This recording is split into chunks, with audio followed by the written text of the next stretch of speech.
Hi, Luca. Hi, Wow. Stefania. Hi, nice to meet you. How are you? Fine, fine, thanks. Good, lovely to meet you. You too. And we just heard from Masatoshi that he's a little bit late, and okay. Eugenio, unfortunately, he had his vax now, so he's in trouble with the vaccine and he cannot join the session. So it's going to be a short one, let's say. Okay. But anyway, we thank you for taking part to this series of talks, and formally we will introduce you. Ciao, Masa. Hi, Masa. Yeah, wait, you're on mute. Okay. Hello, ciao. Ciao, ciao. Lovely to see you. Sorry for being late a little bit. No worry at all. No worry. That's good. So, I mean, we formally introduce you. Anna will talk first, and then Masa will conclude the session. We were just saying that unfortunately, Eugenio, the third participants, cannot join today due to vaccination. But it is what it is, and that's 2021 life. So we go further. And okay, we formally start. Anna Bach and Eugeni Bach, they are a brilliant practice from Barcelona. They span from architecture, installations, publications, teaching, and all the many nuances that architecture can offer to us. Anna, she is originally from Finland. I was surprised by that. And Eugeni from Spain. And the reason why we invited them is because we are mad of their way to talk about themselves through drawings, black and white pieces of art that appears as an in-between Fessenau fragments and Frank Miller's Sin City atmosphere. Nevertheless, architecturally speaking, they always show a strong attitude towards the observation and the reading of the existing built context and cultural context, intervening on that with an always clever, unexpected, ironic, iconic solution that materializes their wonderful production. We just want to pointing out the 1 square meter building, which we found amazing, the conversion of this old chocolate factory, and the studio for a painter, 3 of our favorite works from your office. And as well, recently we have been amazed by this Stick and Stones work, which is one of their latest work from 2020, if I am correct. And it's actually a small, brilliant installation in the San Gregorio cellar, which is a small invention that becomes an infinite cascade of tent, projecting you into Anna and Eugenie's marvelous world. So Anna, we thank you kindly for your intervention, and we are looking forward to listen to you. Thank you so much for the lovely introduction. And thank you for inviting me to these thrilling sessions. I'm sure it has been a hard work to get together all these people. I really want to congratulate you. Thank you. Okay, I will share my screen just a second now that this thing of jumping from one application to other, I always have time to forget how the things actually work. Here, share screen, it's very clear. Okay. Can you see my screen? Yes, perfectly. Okay, I'll just put it a little bit more comfortable for myself. And here. Okay. Okay, you gave a really difficult task for all of us, and a very interesting one at the same time.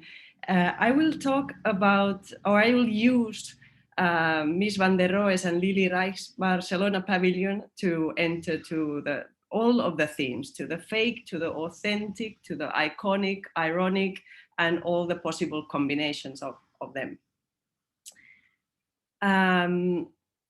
These images are from an installation that we made in 2017 in the Barcelona pavilion,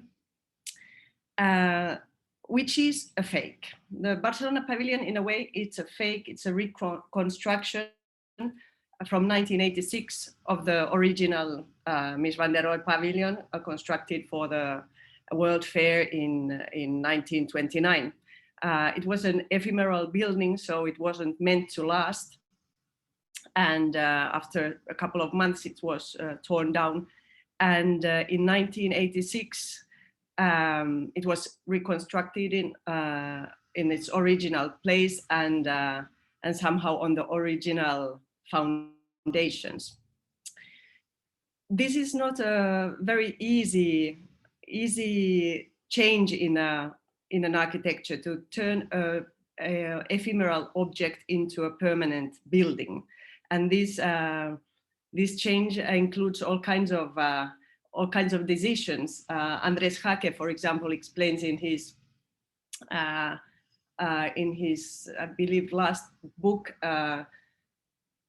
he explains the kind of the contradiction of building a basement to this pavilion, and this basement is kind of the secret of having a supposedly ephemeral, very Livian, very clean architecture on the top of the dark basement, which holds, of course, all the cleaning equipment, all the maintenance, all the broken pieces of stone, and so on and so forth. So we in 2017, we were acting on a fake pavilion, and maybe an authentic building, but a fake pavilion. And we did an installation that can be considered to make the fake even more fake, in a way that if we think of the original Barcelona pavilion as a representation of the German culture and the German nation and its moment, that's what it was originally built for. Then the Barcelona pavilion that we can visit nowadays would be the representation of the original pavilion. And what we are doing now is, or 2017, already some years ago, what we did was to add a layer of representation. Somehow we turned it into a scale model or a SketchUp drawing, or a representation of itself, a one-to-one scale model. Somehow this action that lasted some 10 days, 10 days finished in this pure whiteness, but previously doing a process of covering it, and afterwards ripping the covering off. So altogether it was maybe something like almost 20 days. But what was the idea then behind this erasing of the materiality of the Mies van der Rohe pavilion? Somehow there is the idea of, or for example, how many people have asked us, why white? Why not, for example, blue or red or black? And there is a absolutely clear reason why to do that, because the whiteness has a specific meaning in the modern historiography. Whiteness is not innocent, though sometimes it's used as the image of the innocence and the image of clean and so on and so forth. But it's a absolutely meditated and politically conscious action. The whiteness represented at some point the modernity. The modernity, of course, the modern movement, when it first started in 1929, for example, it wasn't that configured yet. Afterwards, how the things actually went, and the first action to explain the Mies van der Rohe pavilion and other architectures of that time was in the MoMA exhibition in 1931, where Henry Russell Hitchcock and Philip Johnson wanted to explain, they were the curators of the exhibition, so they had to simplify it, and they had to communicate what was the modernity then.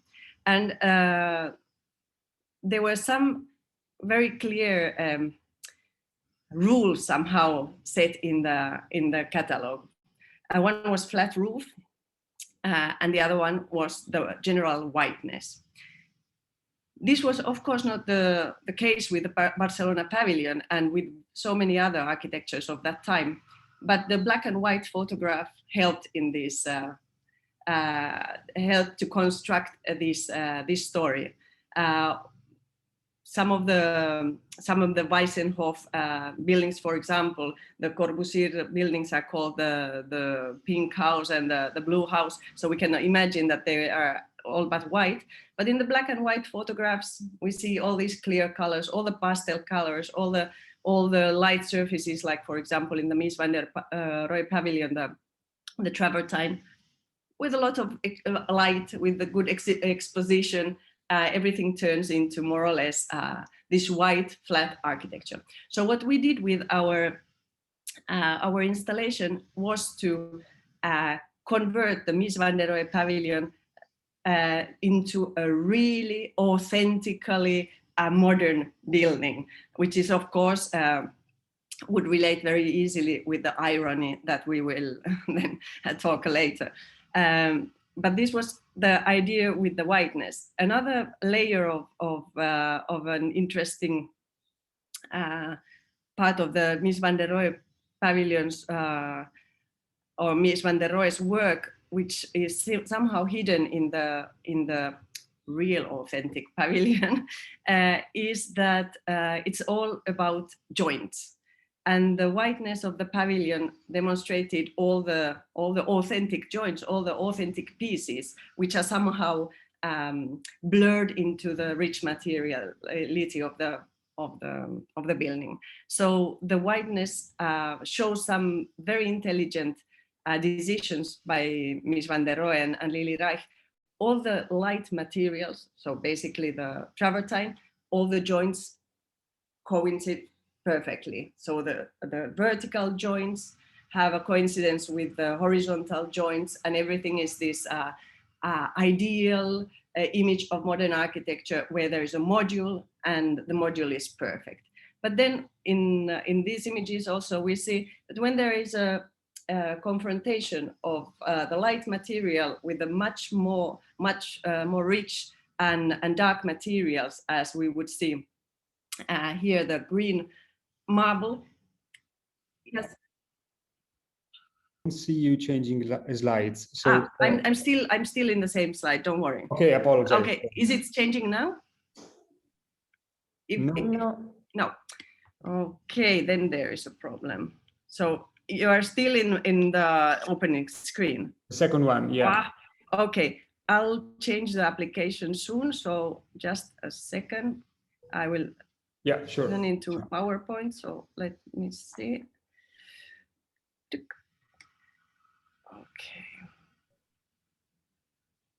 Okay, I'll share again. Everything prepared. Sorry, I was just going on.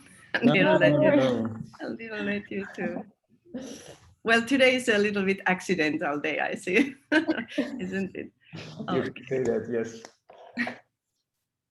Okay, so you were here all the time? No, the second one. Yeah. Here, okay. We did. I was here.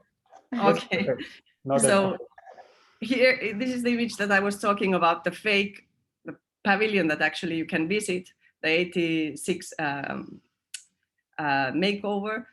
And now I was here on the finished installation from 2017, the Missing Materiality. And here I was talking about the joints, how here, do you see my arrow? Yeah, so here we can see, for example, that this module is not, there is no continuity between the horizontal and the vertical, which is absolutely necessary because the vertical walls, the green and the green marble and the red onyx walls, they are supposed to slide in the space. But of course, then when there comes the joint, it's slightly problematic, but as the green marble and the red onyx have very, very strong texture, the joint passes to a second term and it doesn't matter anymore. But it was very interesting because when we were somehow showing the original, the authentic Mies van der Rohe pieces or the joints, we got comments like, "Oh, you haven't respected Mies's joints. Why was that?" And there is this idea that the modernity has a module, is perfect, everything has a coincidence, everything collides into a perfect harmony, and so on and so forth. But Mies was these pieces, and that's we imagine part of the idea of using rich and different materials to the different surfaces.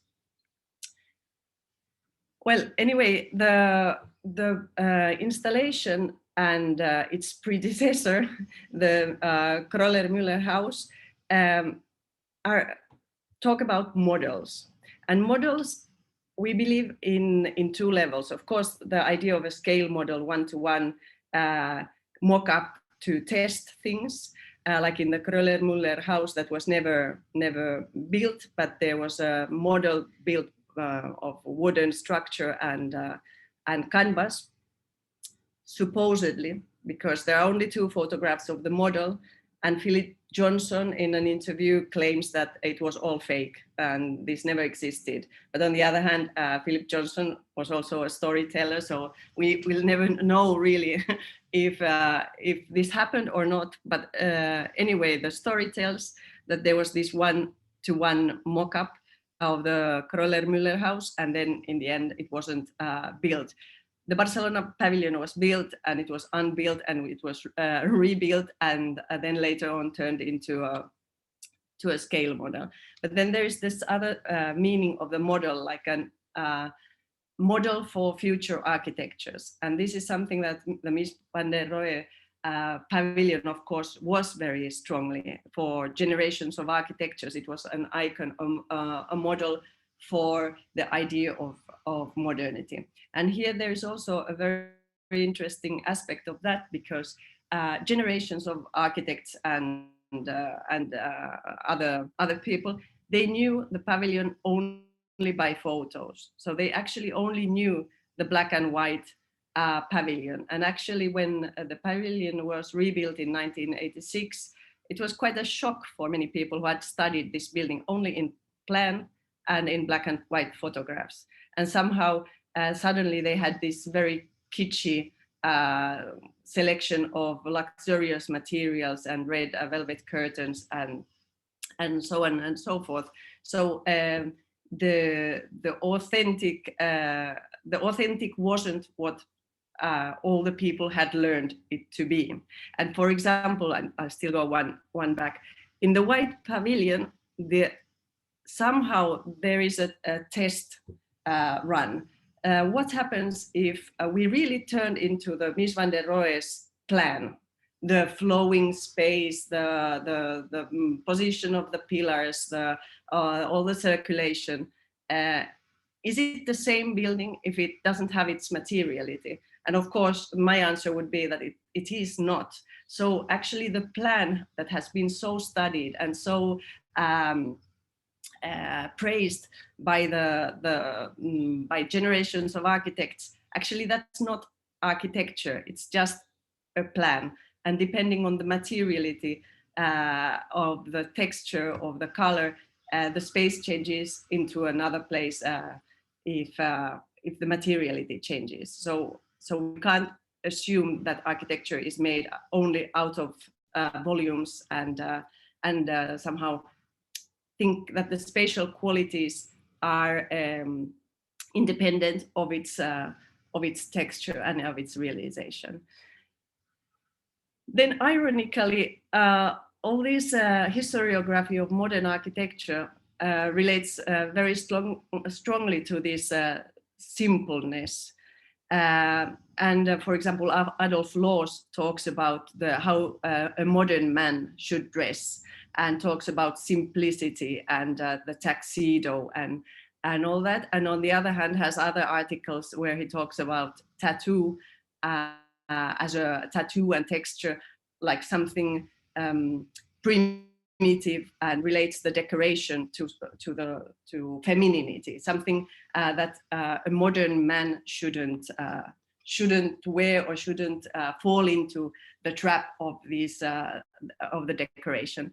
It's ironic to know that the King of Spain, Alphonse XIII, that is this fellow here in the middle. We can see Mies on the fourth row here, but Alphonse XIII is of course dressed like a modern man should be dressed, in his black tuxedo, but he was absolutely fully tattooed below this suit. So actually this high collar hides the rest of his absolutely decorated, absolutely primitive, absolutely non-modern, and well, yes, ironically primitive body, which anyway all the bodies somehow are, whether tattooed or not. And another ironic image is of the end of our installation, where we have gathered the unmaterialization into this very, very material block. So we collected the material from the covering of the walls and concentrated in this block. It was beautiful to see that when we uncovered the vinyls of the walls, the fingerprint of the travertine and of the different marbles was somehow printed on the glue side of the vinyl. And in this way, in this little sticky box, we have or a block, there is the scan of most parts of the Mies van der Rohe pavilion in a kind of an archaeological sediment. You will never be able to recover it again because it's all glued together with a glue. But anyway, to know that somehow there is the scan, or if you remember some years ago that there was a fashion of having these little stickers to clean your skin. So more or less we did a peeling operation for the Mies van der Rohe pavilion. Well, here just a collection of the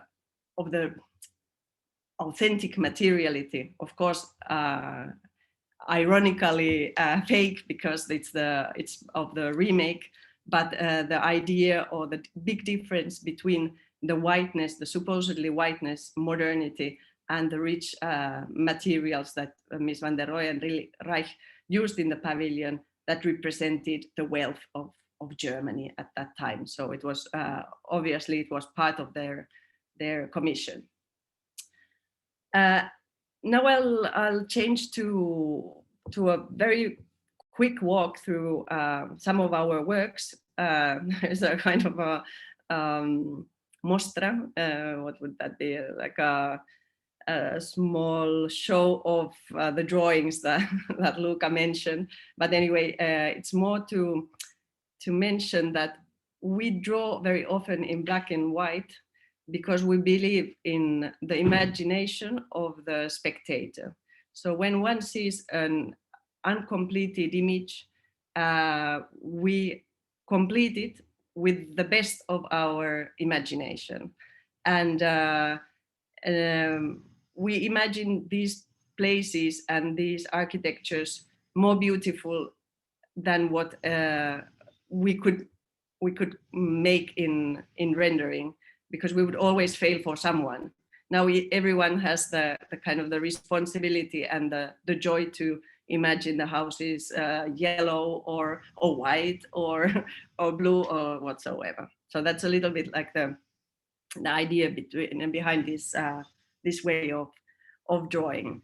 Well, then when we build, of course, this changes and things get into material and get into color.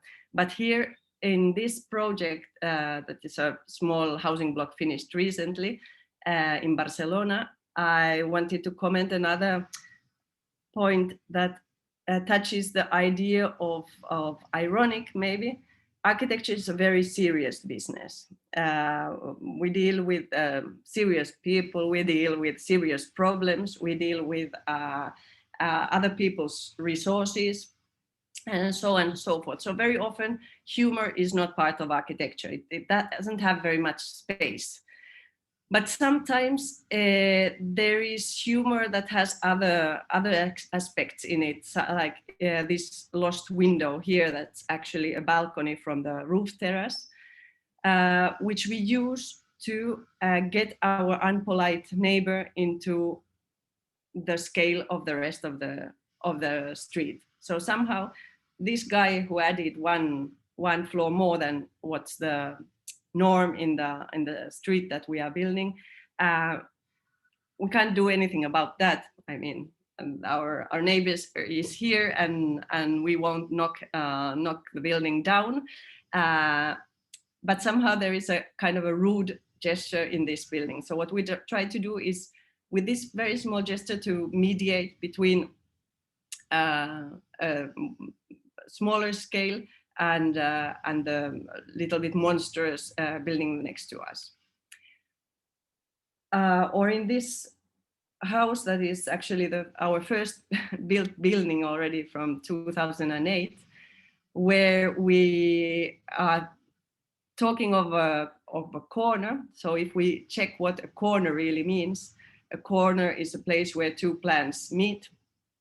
And in this corner here, of course, the plans don't meet anymore. And we even remove the pillar, or we move the pillar slightly so that we can get this free corner.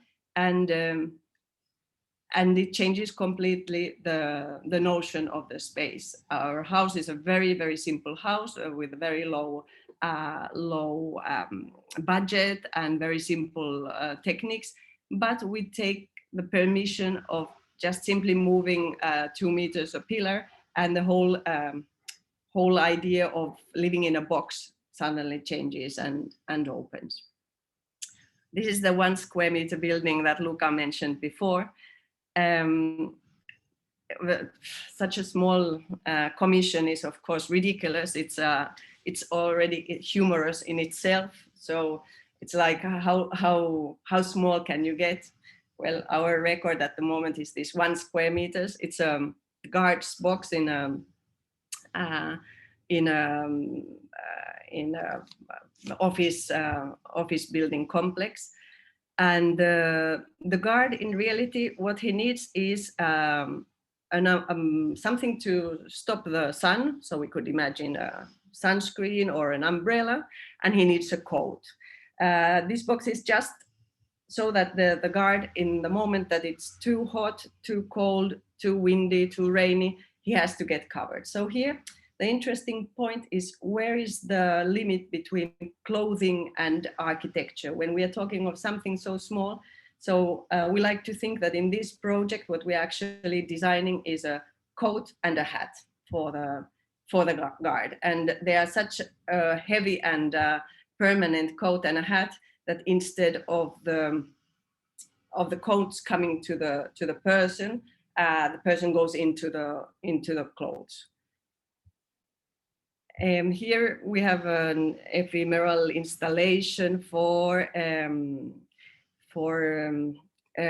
presenting New Balance sport shoes, a re-edition of a classic model. And here what we were asked to exhibit was all these classic design objects set on pedestals, and the last pedestal, and even moving, there was the New Balance sports shoe. But what we think is very interesting of this image is that actually we are using these IKEA lamps to illuminate the design classics, and somehow the IKEA lamps themselves are stepping into a role of an icon.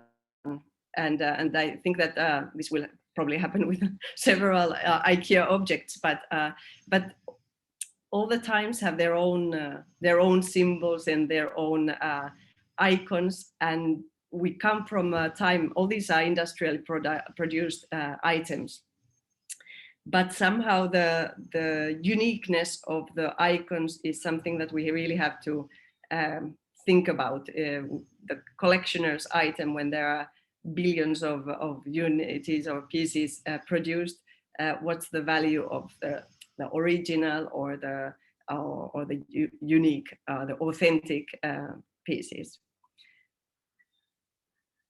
Other things that we like to kind of try to work with is this idea of the exterior as an interior, or the not a clear division.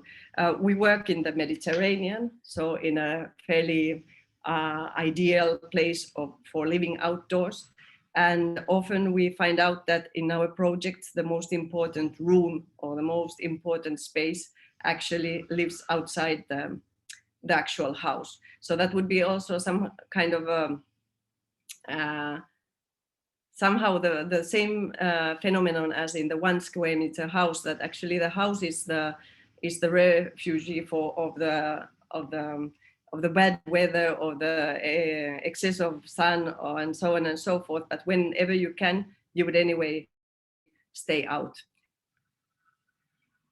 Well, just want to invite you to kind of believe in the festiveness of or the possibility of playfulness and festiveness in architecture. Of course, the less the buildings are meant to live, the easier it is to apply these kind of strategies. But it's good to remember that architecture consists of the very permanent structures and others that have their restricted time. For example, in the case of this playhouse,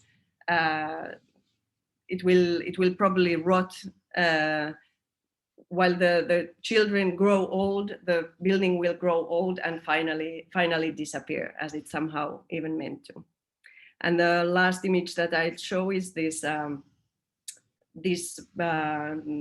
and the Chocolate Factory project, where often this heavy architecture already exists and stands there, and more often we will be fixing and rehabiting existing places. So sometimes we don't need to do much. We just have to kind of add gadgets and devices to be able to make the old stones and the old structures more livable.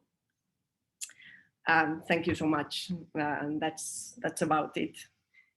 Thank you, Anna. It was very exhaustive and very beautiful to listen to you. I mean, you gave us such a lot of information that it's we thank you for taking it so seriously.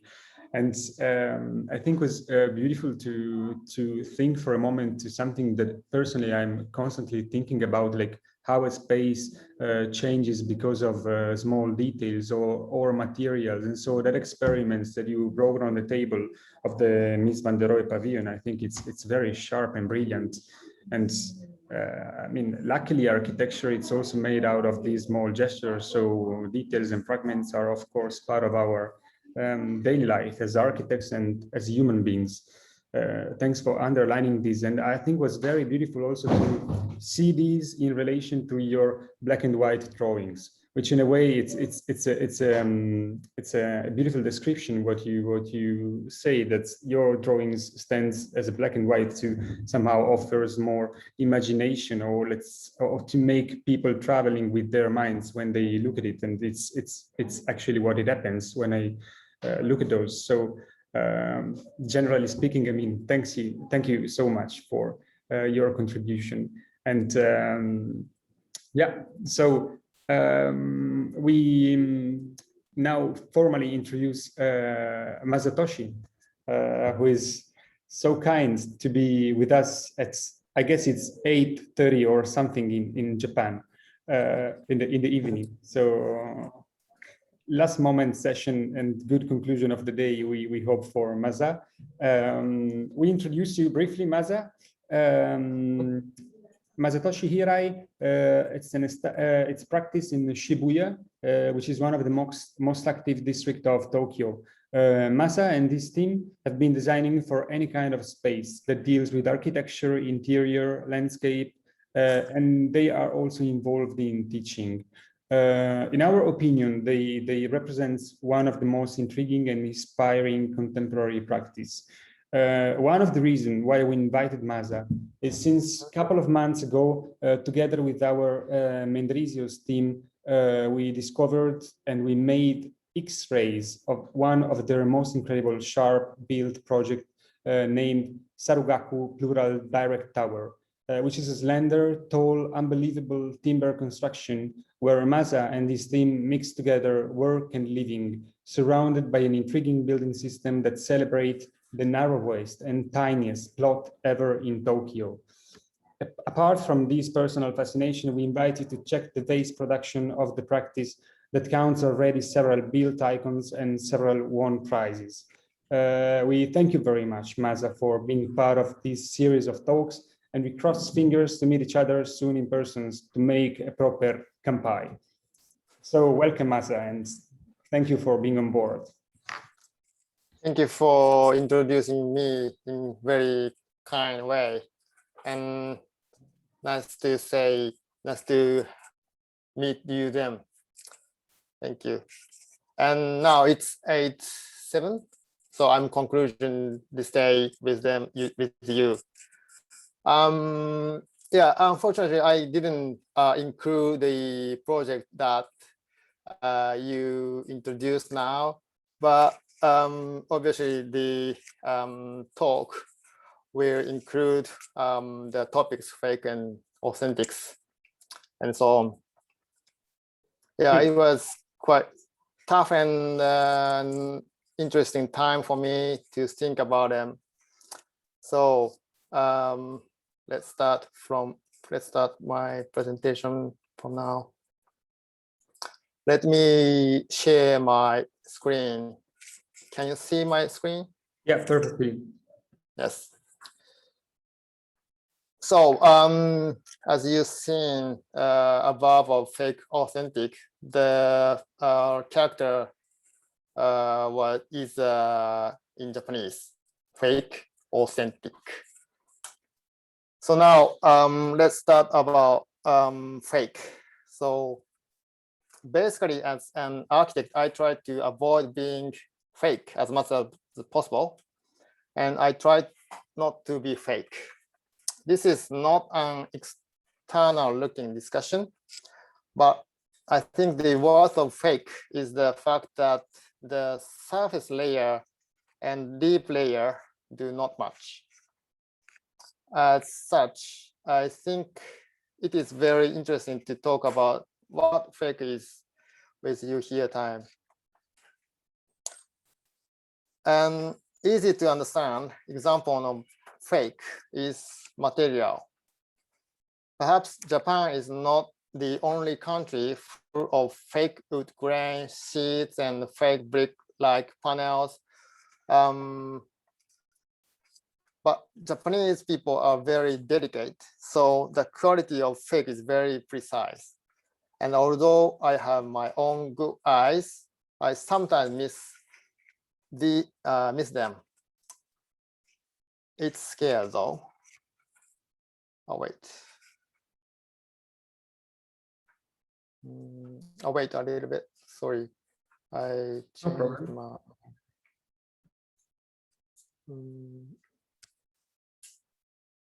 So start next one. Are you seeing the changed screen, right? Yeah, it works. I mean, we see a okay. Yeah, see a fake westernized timber houses in Japan. So I show you a typical suburban houses in Japan.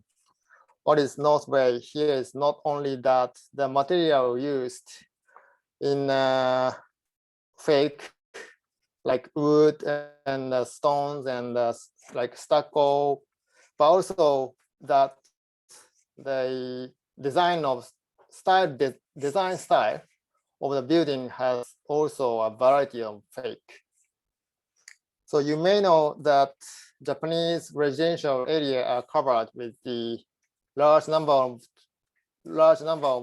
of detached houses, 92% of which are wooden structure. However, you can see that the outer walls of them decorated with unnecessary fake decorations, such as imitation of masonry and ruin of pediment, which is unnecessary for traditional Japanese wooden structure. From the viewpoint of the combination of them, it can be said that there is a gap between the outer wall as the surface layer and the structure as the deep layer. But this gap also makes sense due to the westernized of culture, due to modernization, the shortage of housing after the war, the industrialization of housing, rapid economic growth, and the development of residential areas. A large number of wooden houses have been built so far. Most of them have a surface layer to advocate the existence of such fake Western style architecture. So it should be noted here that if it is a detached house, a large number of similar fake Western style houses are built in the city center and also the suburbs, even in the extremely populated countryside. In other words, until now, rural areas and villages had a form of vernacular architecture that was closely related to their livelihood. But due to the decline of the agriculture, forestry, and fisheries, and the aging aging industry in recent years, industrialization housing production is becoming cheaper and more admired with the Europeanized design. It has been transformed into an industrialized, and that brings the atmosphere from over the sea. So with tens of Western style, with millions of Western style of houses built, and the amount of the fake is very common in Japan. It can be said that fake has become very conventional choice for the customers. So there is a fact that housing industrialized by the capitalist economy was facilitated by the fake appearance of Western housing. Nowadays, from the customers' point of view, buying that kind of style home is more authentic choice than building a traditional Japanese house. Therefore, in Japanese, even box-like fake westernized house, which have very little relationship with the outside, continue to be sold without any doubt. So it's a kind of problem with production of houses. So as I shown you, the kind of fake things could be in a way could be in an authentic choice. as a paradox.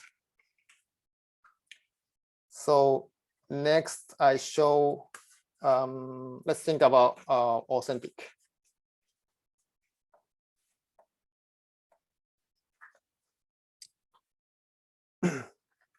So I basically want to be as an authentic as possible as an architect.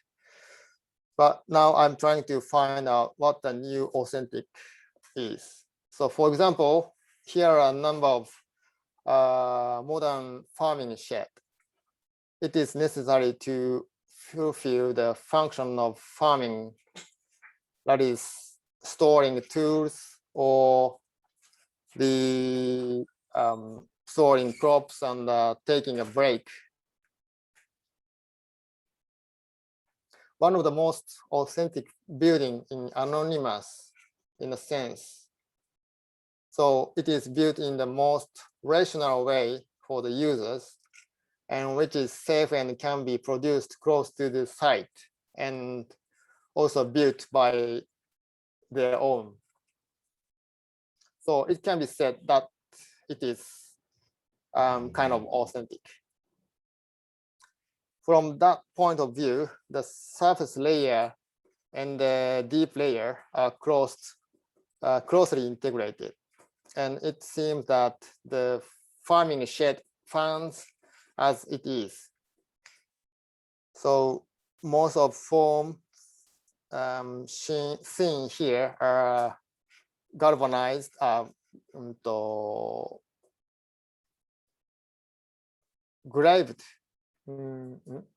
gabled roof with the corrugated iron finishing, and the structure is wooden, and some fittings or aluminum windows. So of course, as an architect, I might be able to suggest cooler forms or more sustainable materials and colors, but it is kind of authentic.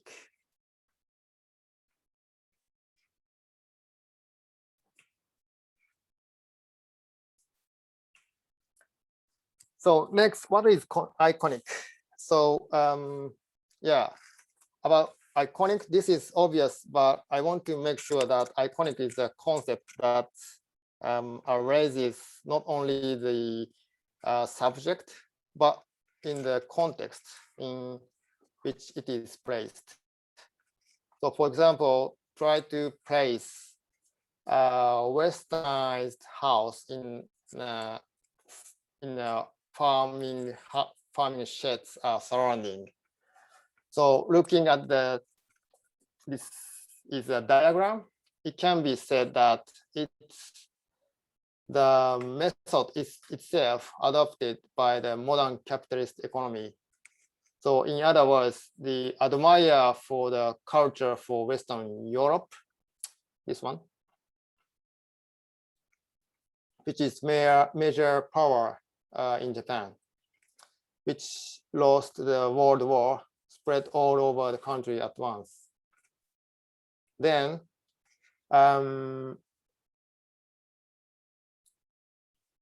yeah, so the westernized house would be seen as iconic in a farming shed or surrounding.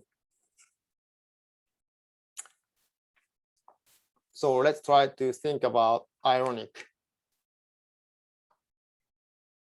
So as experimental, considering opposite. For example, let's put a house like a farming house in the center of westernized houses surrounding.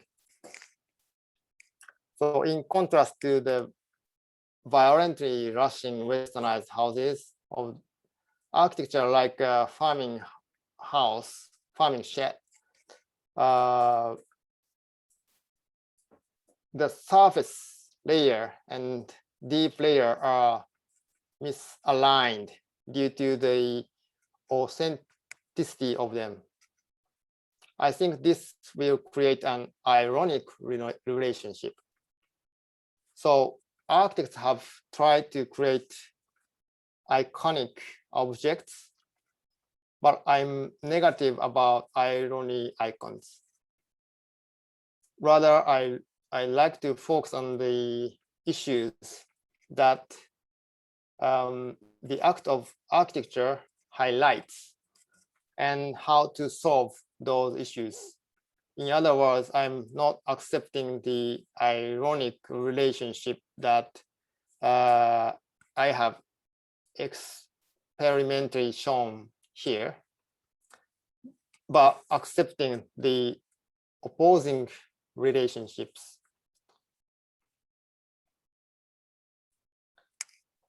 So let me move to the other one.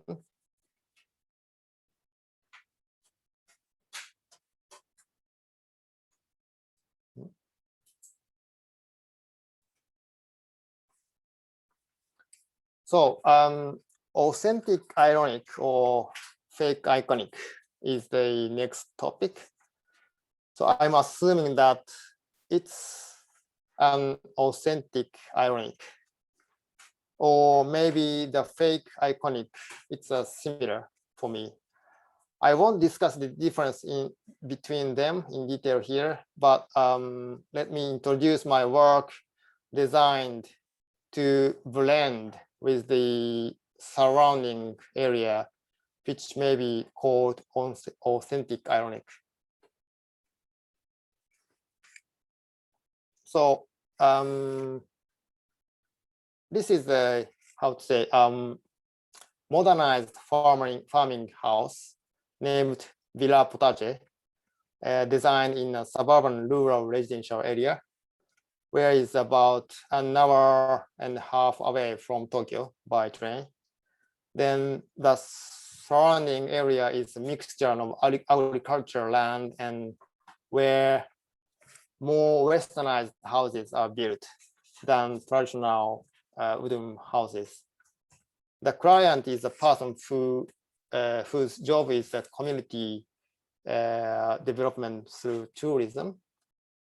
It is not a building that has nothing to do with the area like westernized house. I mean, surrounding with the surrounding area. But a large potager garden where you can farm with the vegetable and flowers. Wait a moment. Yeah. So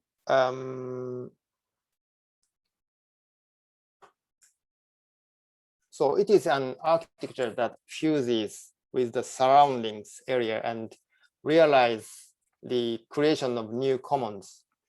So since it is a stray building, the materials are corrugated, the out wall, like this. And inside the plywood or the compressed wooden chips as a board are used, like a farm shed. And the center of building is used as a distorted one room, like this, with earthen floor, which connects to the garden and each room. And as you see, from the inside of the building, you can observe the westernized houses surrounding the work, like this.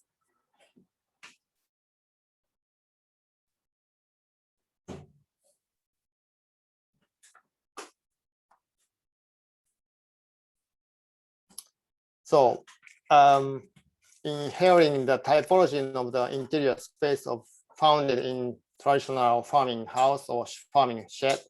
It is an important place to connect farm work and daily life.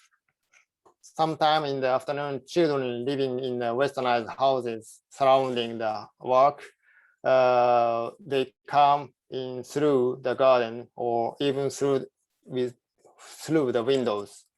Or weekends, the pizza is baked with the vegetable from their potager gardens, and local adults also gathered. So this is designing the typology new farming house in relation to the erosion of westernized homes.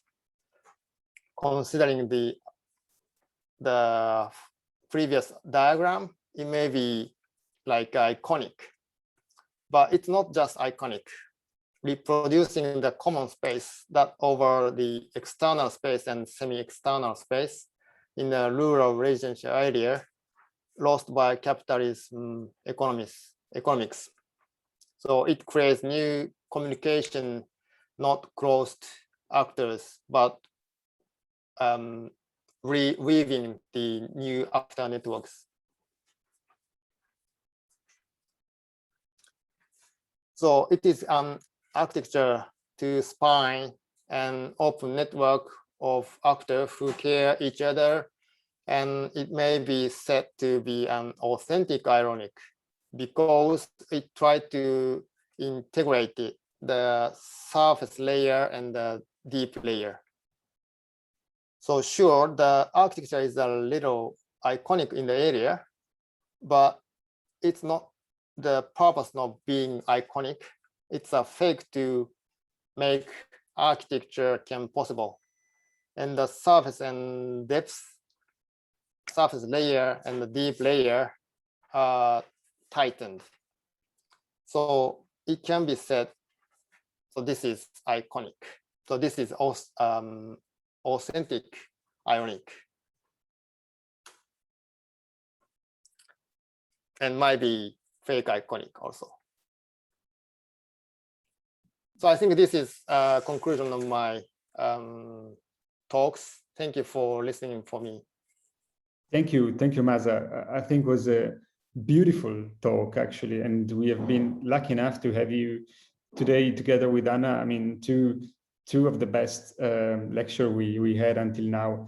I think was also very personal from your side, and we thank you for sharing such a piece from your background. Let's say I loved very much the way you presented both these very genuine and vernacular actually architecture that are part of your life, and I love also how did you introduce to us the fake part, let's say, of your neighbor. It's funny to see Fachwerk in Japan, as we also see Fachwerk near Milano and all these stupid construction that apparently are the most common and the most requested by clients. We had a lecture a couple of days ago in which we talked about this ugly beauty, and I think somehow it's funny because there's in all this construction you showed us in the fake part, there are corners that if you focus on them, forgetting the rest, are so beautiful somehow. But yeah, yes, these are part of strange coincidence, but no, I mean, I think it was very revealing, and also the way you framed, let's say, your presentation, in which all of a sudden in the fake appears an authentic and becomes ironic or iconic. I thought that was very coherent also with your final, let's say, outcome. So when we saw that last picture you showed us from your beautiful project, actually it was all there, as you said. I mean, to me, that picture was so authentic. See this small kid playing violin and the party all around. It's such a beautiful, what's more authentic than beauty? I don't know. But thanks for making us think about all these. So again, we formally thanked the both of you, Anna and Masa, to take part to this. I was very touched by both presentation, and we formally invite you to the next session, which is going to happen this Monday, we will have a 4 guest session, so it's a long one, let's say, and we will host Abaco, and then NM3 from Milano, and Hadi Madvar, and who I am forgetting. Jesus, it's late. And Mathilde Everert, sorry, from Belgium. So apologize for the last conclusion, but we thank you again, and we formally invite you to the next. Thanks, Maza. Thanks, Anna. Have a nice lunch. Have a nice dinner, Maza. Thanks a lot. Thank you, Luca and Nana. Okay, and have a nice evening, Masa. Nice to see Ciao you. tutti. Thank you. Okay. Thank you.